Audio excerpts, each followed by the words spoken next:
Los pensamientos y su fruto. Un sermón predicado en el Tabernáculo Metropolitano por Carlos Haddon Spurgeon. El fruto de sus pensamientos, Jeremías capítulo 6 y versículo 19.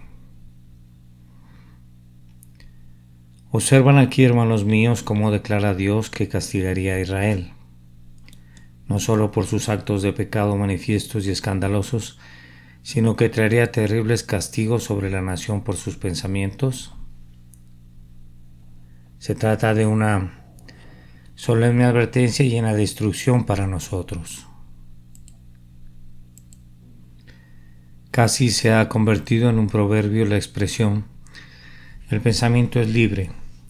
Si esto es verdadero o falso, si es un axioma o un solecismo, depende de la esfera en la que el pensamiento se mueva. Es verdad en el sentido de que el pensamiento es libre frente a los hombres, ya que ninguno de nosotros puede juzgar los pensamientos de su vecino, ni tenemos ningún derecho a intentar esa tarea. La opinión religiosa, por ejemplo, no es algo en lo que la ley tenga justamente injerencia alguna. En lo concerniente al gobierno civil, independientemente de que los sentimientos de un hombre sean los de un cristiano o de un idólatra, o de un católico o de un protestante o de un mormón, se le deben garantizar todos sus derechos civiles. Sea quien sea, estaría oprimido si fuese privado de su libertad o de cualquier privilegio por causa de su pensamiento. Sea quien sea, se vería lesionado si cualquier denominación se volviese dominante o fuese apoyada por una tribulación forzada extraída de la totalidad. El pensamiento debe ser libre y debe ser reconocido con la ayuda de Dios como perfectamente libre entre el hombre y hombre. Sin importar lo que los tiranos puedan decretar, nunca han sido capaces de detener el progreso de la opinión.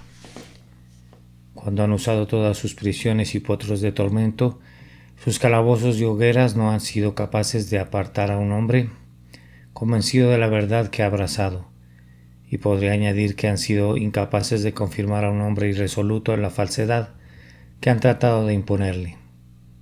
El pensamiento en este sentido es libre por derecho natural.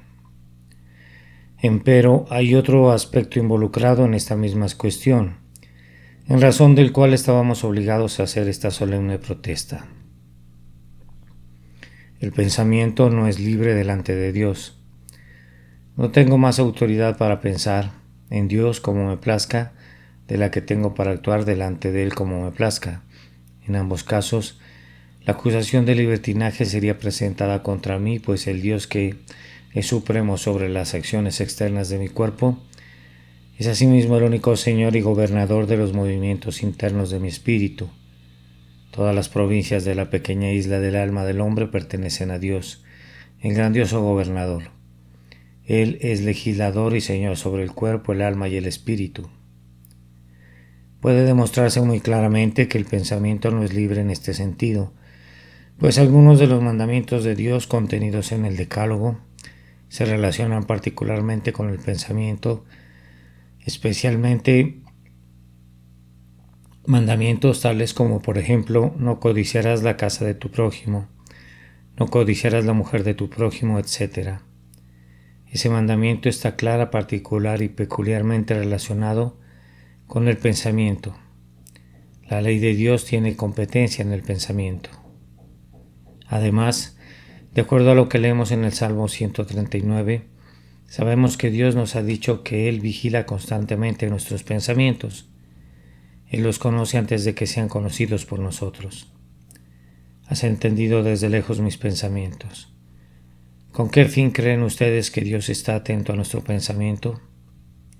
Sino para llevarnos a juicio en el último gran día, por cada palabra ociosa, por cada imaginación ociosa y por cada pensamiento ocioso de nuestros corazones.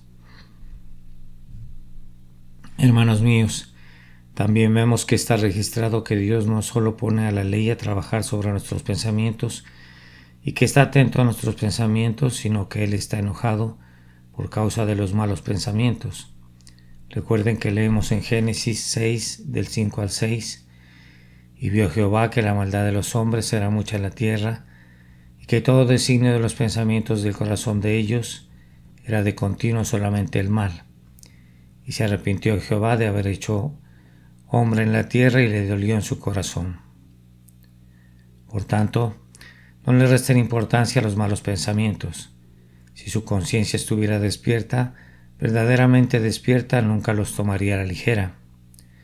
Una conciencia cauterizada y acerada puede contemplarlos con indiferencia.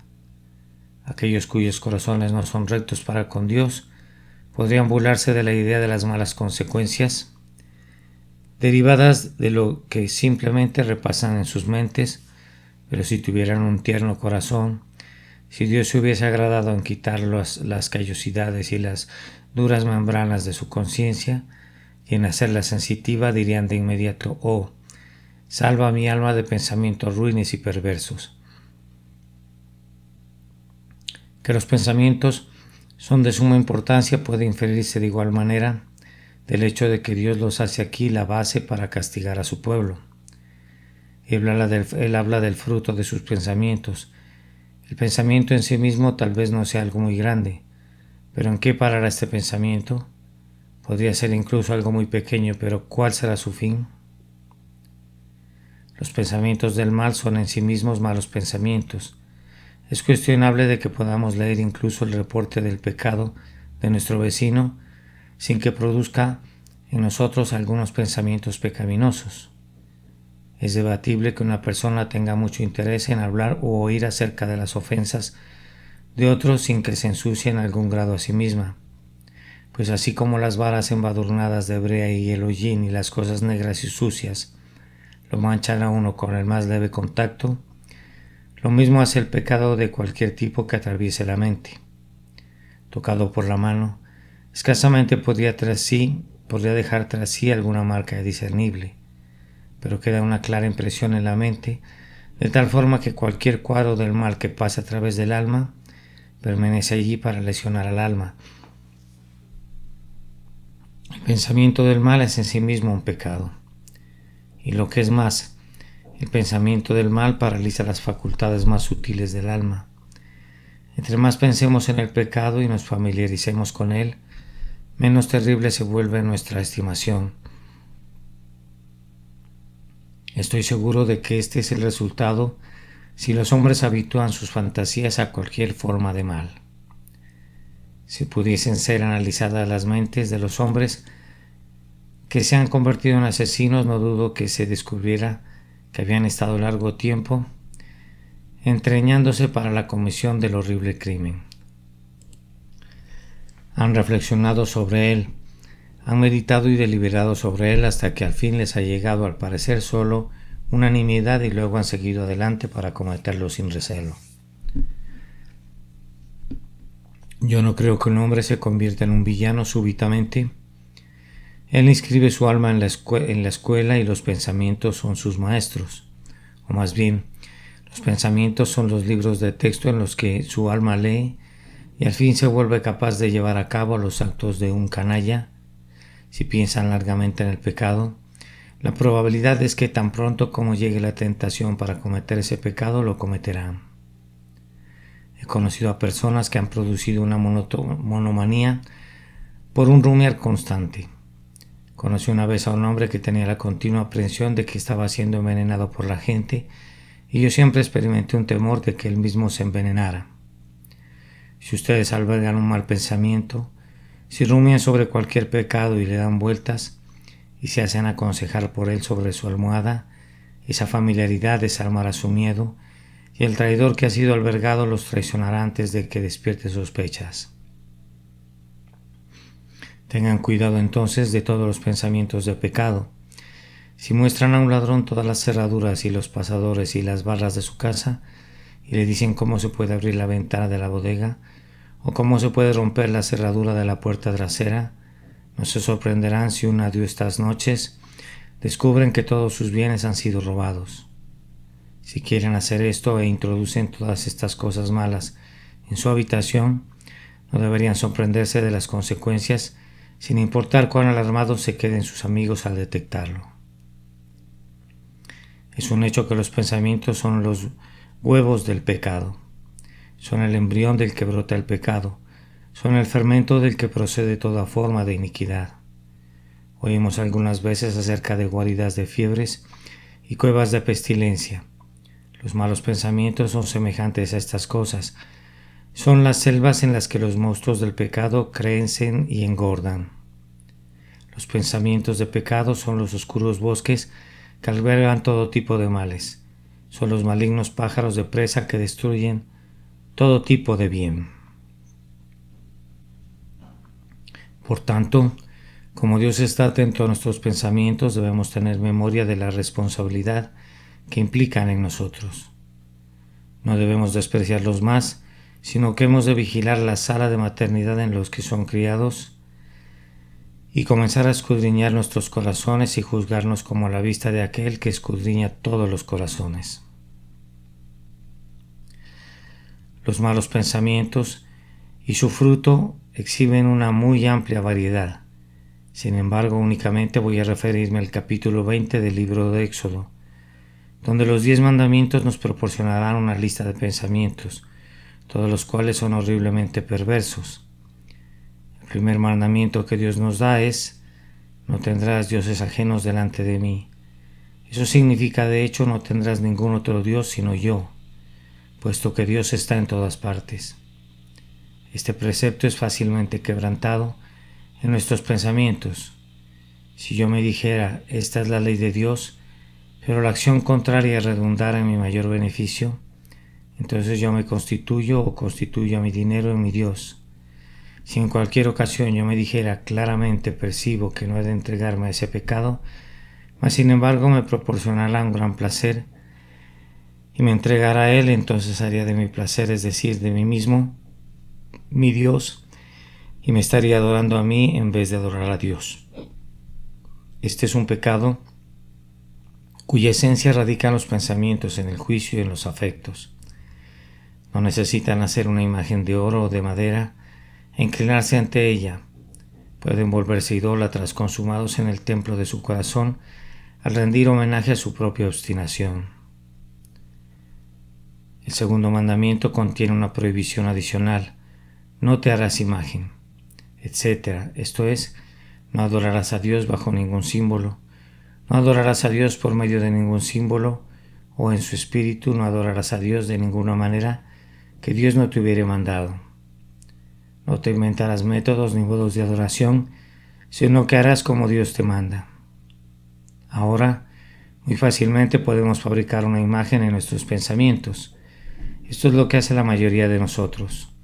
Decimos y pensamos que Dios es alguien completamente como nosotros, y habiéndonos formado una idea de Dios, nos inclinamos ante ella y decimos: Israel, estos son tus dioses. Hermanos, ustedes pueden ser tan idólatras al adorar a un Dios fabricado por su imaginación como si adoraran a un bloque de piedra. Ese ser incomprensible que se ha proclamado en la Escritura de acuerdo a los misteriosos atributos de su ser y que se ha revelado adicionalmente tan dulce y gloriosamente en la persona del Señor Jesús, ese es el Dios que debemos adorar. No debemos hacernos un Dios, sino tomar al Dios revelado por la Escritura. No hemos de moldear en nuestros pensamientos un Dios tal como quisiéramos que fuese, un Dios que es pura benevolencia pero que no tiene justicia, sino que hemos de tomar al Dios de la Escritura, grandiosamente severo, severamente terrible en su ira, a la par que ilimitado en su compasión y siempre clemente y lleno de misericordia. Hemos de reconocer al Dios de la Biblia y no hacernos una deidad para nosotros, pues de lo contrario quebrantaríamos la ley divina en nuestros pensamientos, y el fruto de ese pensamiento será que seremos idólatras y el pecado estará a nuestra puerta. El tercer mandamiento, como percibirán claramente, puede ser quebrantado sin decir una palabra. No tomarás el nombre de Jehová tu Dios en vano. Vanos pensamientos acerca de Dios, la irreverencia del alma hacia Él. Todo esto constituye una violación de este solemne interdicto. Solo basta que consideres con liviandad su nombre. y lo habrías blasfemado, antes de que tu boca se hubiese abierto para pronunciar la irreflexiva expresión: el pensamiento rebelde ya es una profanación del Altísimo. En cuanto a la ley del día de reposo, en el cuarto mandamiento, que obliga a nuestra raza, es violada con suma facilidad por todos nosotros. No supongan que guardan el día domingo porque no trabajan con sus manos. Serían tan culpables si trabajaran con su cerebro. Han de descansar ese día de todas sus propias obras. Hagan todo lo que quieran por Dios en ese día, pero su mente debe hacer a un lado sus cuidados. No deben traer su taller a este lugar. Haría mejor en quedarse en casa y continuar haciendo su negocio. No deben traer sus preocupaciones a este lugar. No, hermanos míos, déjenos en la puerta y pidan la gracia de Dios para que se eleven en este día sobre todas esas cosas y entreguen su corazón y su mente enteramente a la adoración de aquel que ha santificado para sí ese día. Vean entonces que este mandamiento puede ser fácilmente quebrantado sin necesidad de ningún acto manifiesto, y su contravención destruye la validez del día domingo para ustedes. Mientras su mente esté trabajando arduamente y luchando y esforzándose acerca de miles de problemas y dificultades, no les producirá un confortable descanso, pero si guardan el mandamiento en su espíritu, sería un dulce y bendito descanso para ustedes. Vamos ahora a la segunda tabla, a los mandamientos que se relacionan con los hombres. Honra a tu padre y a tu madre.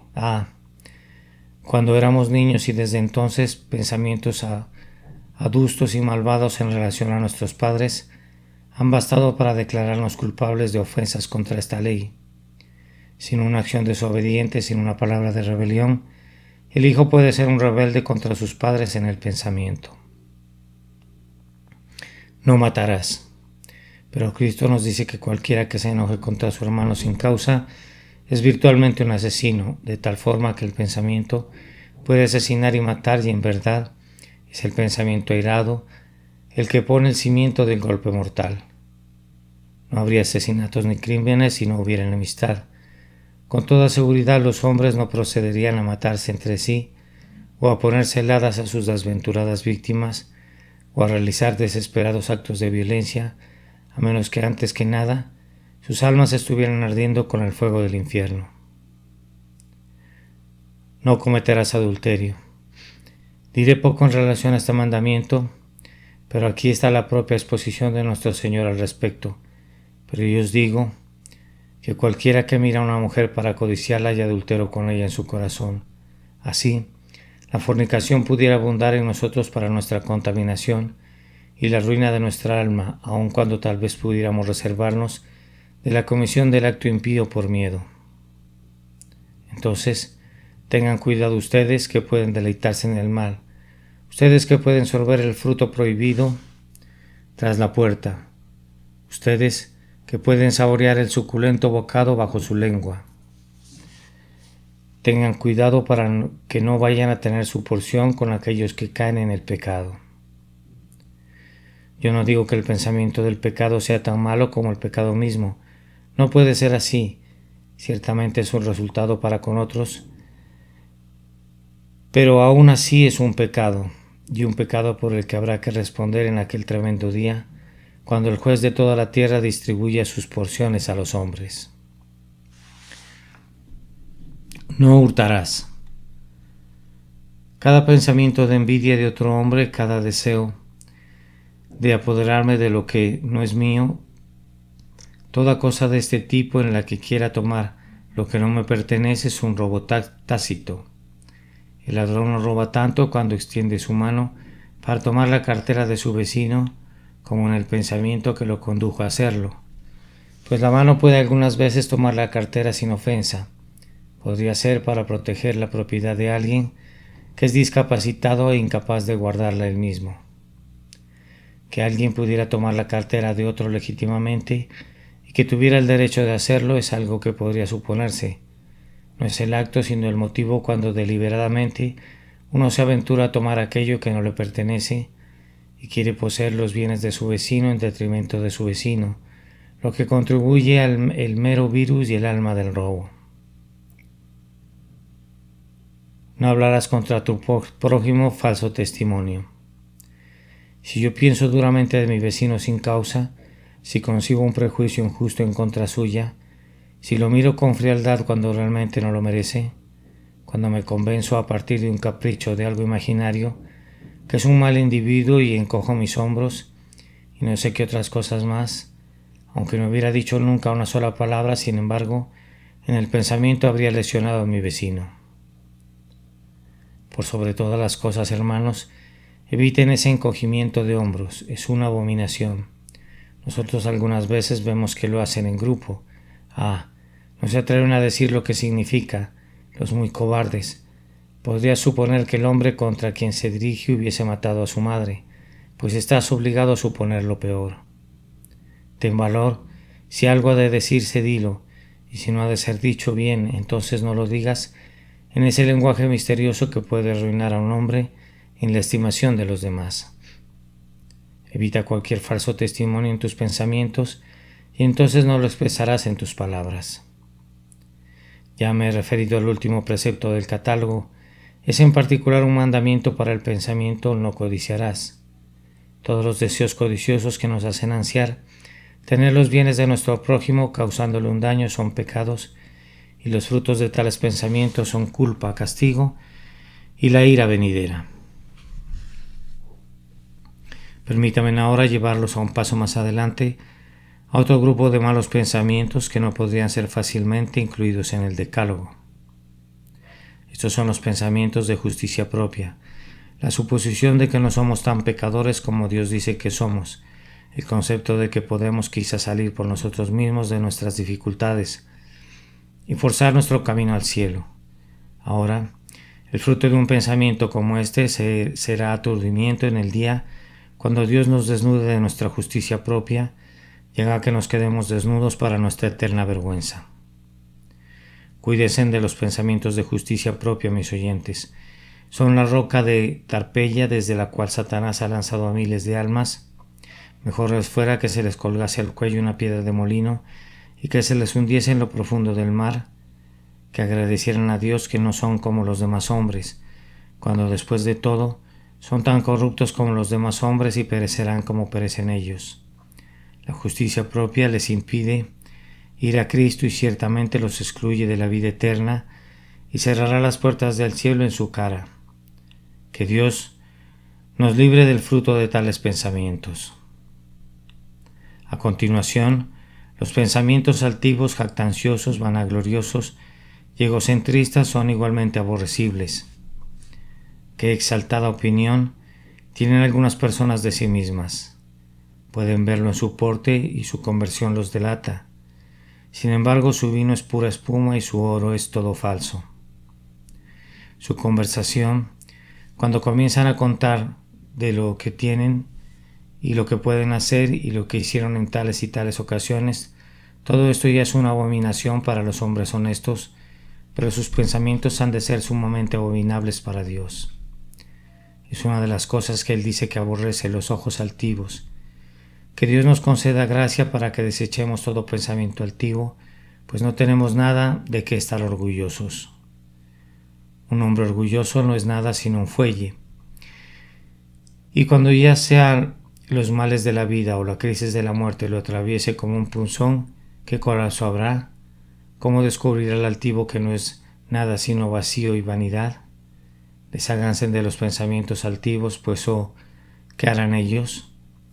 La soberbia sacó a rastras a un ángel del cielo e hizo un demonio de él, y la soberbia batirá a cualquiera de nosotros hasta el nivel del demonio si cayéramos en su trampa.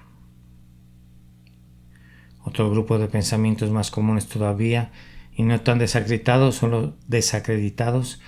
son los pensamientos murmuradores. Caramba, cuán llenas de estos pensamientos están algunas personas. Difícilmente pueden hablar si no tienen algo de qué murmurar. Hacer negocio con ellas es siempre malo. Desde que vine a Londres el negocio ha sido malo, pero ahora es incluso peor. Nunca fue tan malo como es ahora, excepto que el año pasado también fue muy malo, y hasta donde sé siempre ha sido de lo peor. Los granjeros nunca han obtenido, hasta donde yo recuerde, algo más que una cosecha promedio, y la mayoría de los años ha sido un fracaso. Si el trigo ha sido bueno, los nabos no han prosperado. O algo parecido. Noto que la murmuración es algo muy común en mucha gente, y tan pronto como te sientas en la casa del campo, en lugar de decirte que alguien ha estado allí para ayudarles y para proporcionarles un auxilio, afirman que solo tienen la pensión parroquial, una miserable pitanza. Así es, pero ellos olvidan las misericordias que tienen. ¿Por qué habría yo de estar siempre contando cuán a menudo sufro dolores reumáticos y cuántas veces descubro que hay algo malo en mi constitución? ¿Por qué habré de ser mi hábito constantemente forzar a todo mundo a que sea miserable donde quiera que voy? Bien, dirá alguno, pero tú sabes que no podemos evitarlo. Mi querido amigo, entonces, si no puedes evitarlo, yo te diré cuál será su fruto. Tú te harás incorregiblemente miserable, te conducirás a un desesperado estado en el que nada te consolará. Yo creo que a este respecto nosotros somos en gran medida nuestros propios señores. No todas las munificencias de la providencia pueden hacernos felices si tenemos un corazón ingrato y malagradecido. Pueden tener todo lo que el mundo pueda darles y sin embargo ser desdichados, o pueden ser muy muy pobres y sin embargo ser alegres. Lo que necesitamos es un corazón agradecido y que Dios se agrade en darnos ese corazón agradecido. Pero lo que quiero que recuerden es que la murmuración es un gran pecado. Ellos murmuraron contra Dios en el desierto y Él envió serpientes ardientes entre ellos. Dios considera seriamente nuestras quejas en contra de sus tratos providenciales con nosotros. No hemos de tener en poca consideración el pecado de provocarlo con nuestros pensamientos. De igual manera, cuán propensos somos a abrigar pensamientos incrédulos, que nos viéramos libres de ellos, pero yo supongo que si recorriera estas galerías, encontraría en cada banca a alguien que alimenta pensamientos incrédulos. Nos imaginamos que Dios nos abandonará, que la providencia se devolverá en contra nuestra. Nos volvemos como el viejo Jacob cuando dijo: José no parece ni Simeón tampoco, y a Benjamín le llevaréis. Contra mí son todas estas cosas. En verdad todo está operando en nuestro favor, solo que somos incapaces de verlo. Fuera toda incredulidad, pues el fruto de los pensamientos incrédulos es debilidad, aflicción y rebelión contra Dios, y no sé qué otras cosas más de presunción y temeridad. Que Dios nos libre de estos pensamientos. Los pensamientos aplazadores han sido una fructífera fuente del mal para una gran cantidad de personas entre ustedes. Ustedes tienen buenos pensamientos y buenas resoluciones, pero siempre aplazan las cosas y piensan que vendrán tiempos mejores para abandonar sus pecados y buscar a Cristo. Aunque el menor de los males sea solo una terrible pérdida de tiempo, corren un grave peligro de algo peor que eso, pues ha de temerse que sus almas se perderán al fin. Otros hemos de quejarnos de pensamientos distraídos cuando estamos adorando a Dios, y el fruto de ellos es echar a perder las estaciones doradas, que, bien usadas, podrían producir una gran ganancia. A menudo, cuando el servicio ha sido adecuado para ministrar refrigerio e instrucción, y otros han sido nutridos por la palabra, alguna pobre alma sale y dice: no lo disfruté en absoluto. Vamos, por supuesto que no, pues tus pensamientos estaban en otra parte. Estas son las aves de rapiña que descienden sobre el sacrificio. Sí, como Abraham, las ahuyentamos, seremos capaces de adorar en paz, pero si no, el fruto de los pensamientos distraídos en la casa de Dios es que el servicio es estropeado. Igual nos ocurre en el aposento, ya sea que estemos ostensiblemente involucrados en la devoción privada o en la lectura de las Escrituras, a menos que los pensamientos estén centrados en el tema que tenemos entre manos. No puede haber ganancia espiritual en acercarse a Dios. Segundo, ahora durante unos cuantos minutos pensemos en cosas más brillantes mientras menciono unos cuantos pensamientos y sus frutos. de las cuales cosas, dice el apóstol, no se puede ahora hablar en detalle. Cuando tenía ante sí una larga lista y un corto espacio, yo debo decir lo mismo ahora. Si quieren tener buen fruto en su alma, cultiven pensamientos humildes. Nadie fue dañado jamás por tener un humilde concepto de sí. La mejor definición de humildad que escuché jamás es esta: no darnos indebida importancia. Considerarnos por debajo del estándar es bajeza, considerarnos por encima del estándar es orgullo, pero formarnos una correcta estimación de nosotros es la verdadera humildad. Eviten la falsificación que hay en el mundo. Esa es una humildad fingida. Sean verdaderamente humildes. Alberguen pensamientos humildes acerca de ustedes mismos, especialmente delante de Dios. Son indispensables los pensamientos penitentes del pecado, las humildes consideraciones relacionadas con la gracia divina y una estrecha rendición de cuentas por la propia responsabilidad. Así descubrirán que la humildad barrerá el aposento de su alma y la preparará para la entrada del grandioso príncipe. Cultiven mucho pensamientos perdonadores hacia sus semejantes. Nunca sean tardos para ser persuadidos de perdonar una ofensa. El que agarra a su hermano por el cuello puede estar seguro de que será agarrado también por el cuello. Mal por mal, se dice, es algo a semejanza de las bestias. Bien por bien, es algo a semejanza del hombre. Mal por bien es demoníaco, pero bien por mal es semejanza a Dios. Procuren hacerlo, y si algo puede hacer que tañan las campanas en su corazón es perdonar a alguien que los ha injuriado grande y protervamente. Entre peor sea la ofensa, si pueden pasarla por alto, mayor será su gozo y tendrán una mejor prueba de que son hijos de Dios.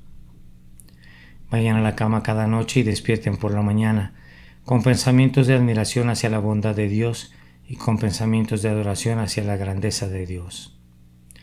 Encontrarán que estos pensamientos son como las abejas, pues vendrán a ustedes cargados de miel. Permitan que su alma sea como una colmena para ellos. Adoren al Señor. Piensen mucho en Él. Que cada bendición que reciban los conduzca a pensar en Él. No se sienten a la mesa y ofrezcan lo que llamamos gracia, dar gracias, solo porque sea la costumbre de hacerlo. Pero su alma ha de ver realmente la mano de Dios en el don de todo lo que se encuentra sobre la mesa. No hemos de temer los pensamientos mundanos si santificamos esos pensamientos mundanos. Alguien dijo: el camino que recorro me hace pensar en Cristo como el camino. La puerta por la que paso me hace pensar en Cristo como la puerta. No puedo manejar dinero sin pensar que no me pertenezco, sino que he sido comprado con precio.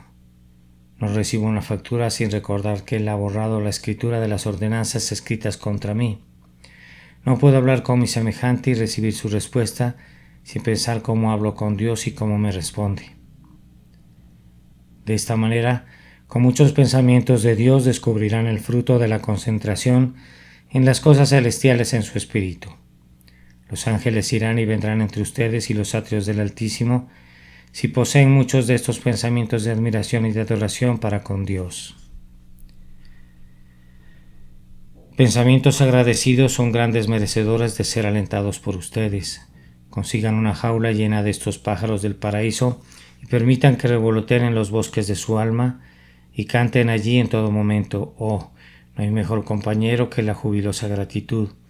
Si un hombre pudiera ver la misericordia de Dios en todo, en vez de mirar siempre al lado negro del cuadro, sería en verdad feliz. El fruto de pensamientos agradecidos será un verano en su alma, aunque cuando sea lo profundo del invierno, en lo exterior. Cultiven pensamientos agradecidos como cultivan hermosas flores en su jardín.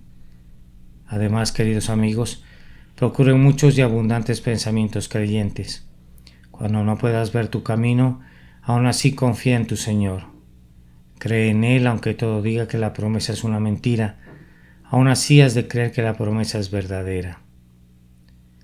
Abunden mucho en pensamientos de sumisión a Dios. Cada mañana ejerciten tales pensamientos.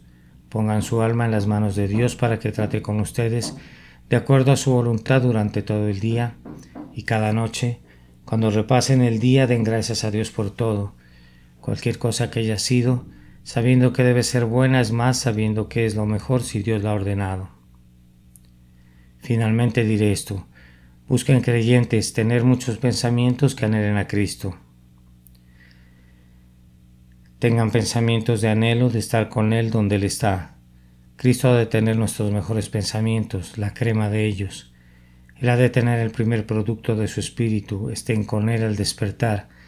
Díganle en la noche: quédate con nosotros, porque el día ya ha declinado.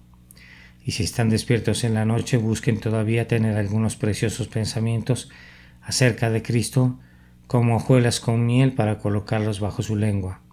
Oh, podemos bajar el cielo a la tierra si podemos elevar nuestros pensamientos al cielo.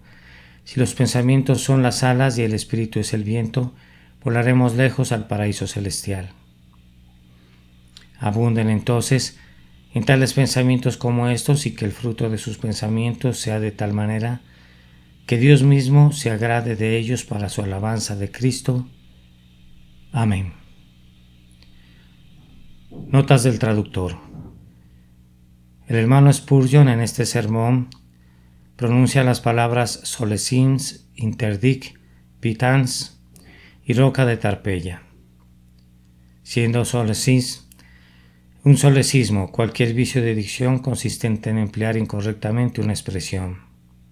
Interdic, interdicto o prohibición. Pitance, o sea, pitanza, ración de comida que se distribuye a los pobres. Y roca de Tarpeya es una extremidad del Capitolio de Roma desde donde eran arrojados algunos condenados a muerte. Los pensamientos y su fruto. Un sermón predicado en el Tabernáculo Metropolitano por Charles Haddon Spurgeon y publicado el 6 de julio de 1911. El fruto de sus pensamientos, Jeremías capítulo 6 y versículo 19.